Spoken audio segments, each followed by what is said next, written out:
Welcome back to another episode of Rock Boys Football. Lincoln Riley and USC playing host to Michigan in a game that I feel like is criminally under talked about heading into Saturday.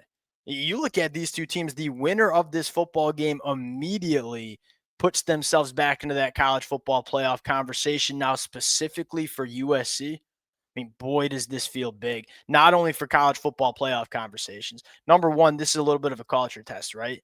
You look at this USC team coming off a bye, coming off a really heartbreaking loss to Illinois, where look, that USC defense got dominated, it physically dominated.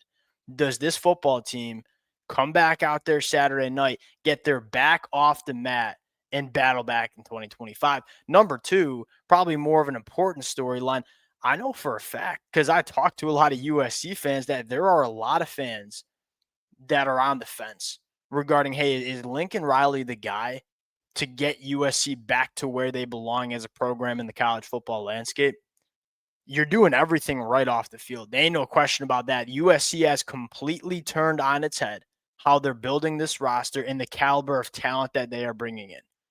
You got to show on the football field that you're the guy to start winning some football games, and there's no better opportunity than playing a team like Michigan at home. And so those are some overarching broad storylines. I want to get a little bit more nitty gritty. Hey, what does USC need to do Saturday night to win this football game against Michigan? This one pains me. Many of y'all know I'm a Michigan fan, and we're going to kind of game plan a little bit and talk about the things that I think USC can do to have some success against Michigan. Before we get into it, as always, USC fans, I know damn well there's going to be some Michigan fans listening to this one as well. Let it fly in the comment section.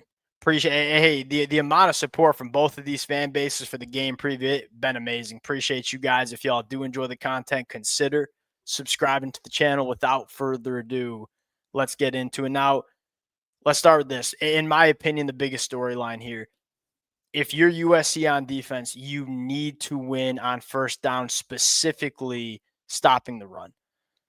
Go back to that Illinois game and say, hey, what was the biggest problem with USC's defensive performance that we saw? I think there's going to be a lot of people, outsiders looking in, that point to the secondary, say that USC secondary was a problem. And although there is some merit to that, it was not a very good day from the USC secondary. That's a unit that's banged up, that's playing some young players.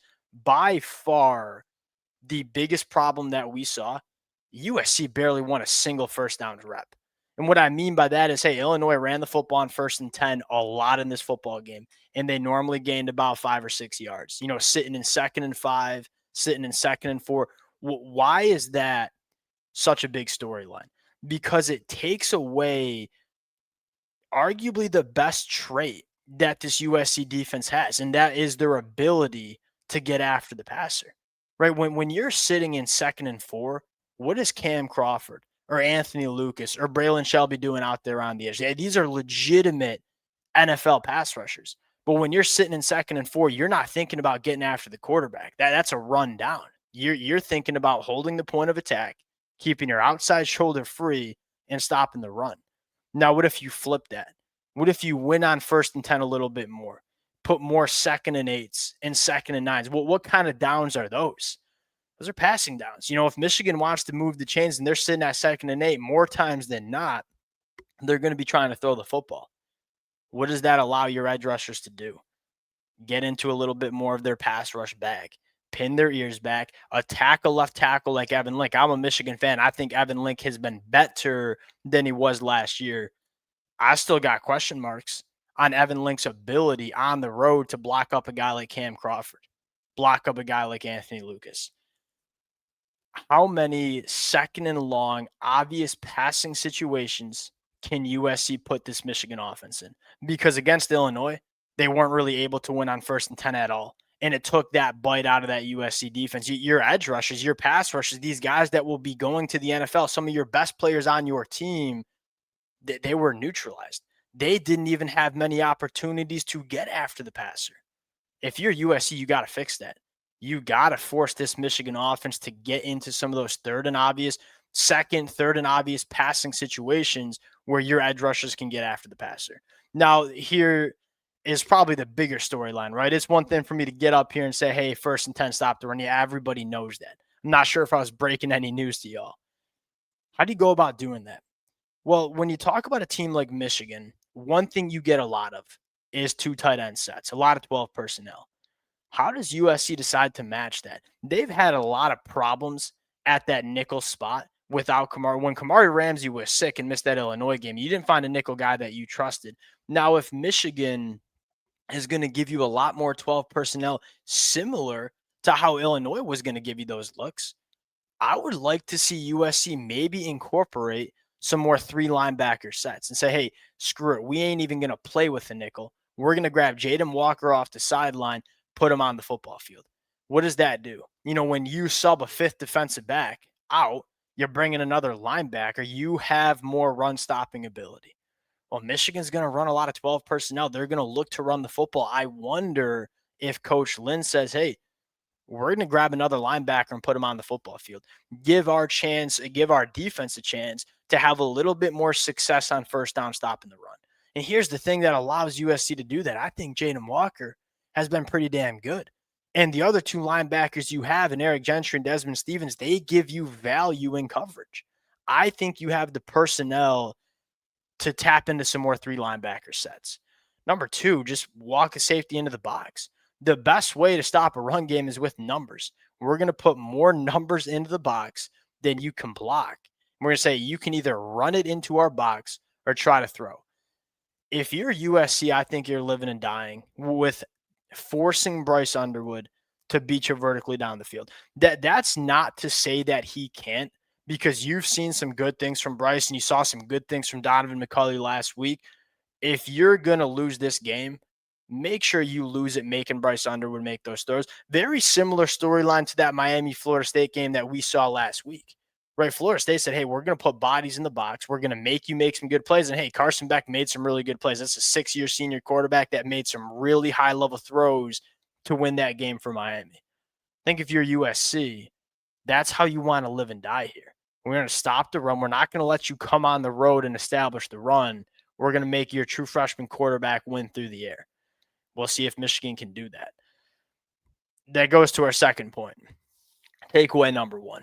I think and what I mean by number 1 is number 1 wide receiver, that's Donovan McCulley. He wears one out there. He's the number 1 pass catcher. If there's one, as a Michigan fan, I like a lot of what I've seen from Michigan, especially on offense, right? Justice Haynes been a really good run on the football. I feel like the offensive line's played well. If there's one concern, it's how many pass catches do we think are real difference makers in these kind of games? I think you have one in Donovan McCulley. You have a true freshman in Andrew Marsh, who we like a little bit, and I think we like a lot. And then Marlon Klein at tight end. The biggest issue is I don't know how good this wide receiver room is outside of Donovan McCulley. And so if you're USC, you're saying, hey, what are some unique ways schematically that we can take away Donovan McCulley and make Bryce Underwood beat us with some other pass catchers? And look, if Bryce Underwood and Andrew Marsh, who are 2 18-year-old true freshman kids, if they go on the road and make plays, you can live with that. But I think you're trying to take away Donovan McCulley, that number 1 wide receiver. See if Michigan can beat you with some of their other pass catchers. Flip side of the football. I think I spelled Jaden's name wrong, so I apologize for that. I always forget if it's with an O or N. Give Jaden easy and quick answers. Now, number 1, quick, right? I think quick is the most important terminology that we're using here, because you look at this Michigan pass rush and say it is by far the best pass rush unit that USC has seen. Now, I think USC's offensive line is better. I think they have a hell of a lot better of a chance at holding up in pass protection than they did 12 months ago, where they got their absolute tails whipped. But you still want the ball out quick, right? That's the best way to neutralize a really good pass rush. Oklahoma did a very good job of that. Wisconsin at times did a very good job of that.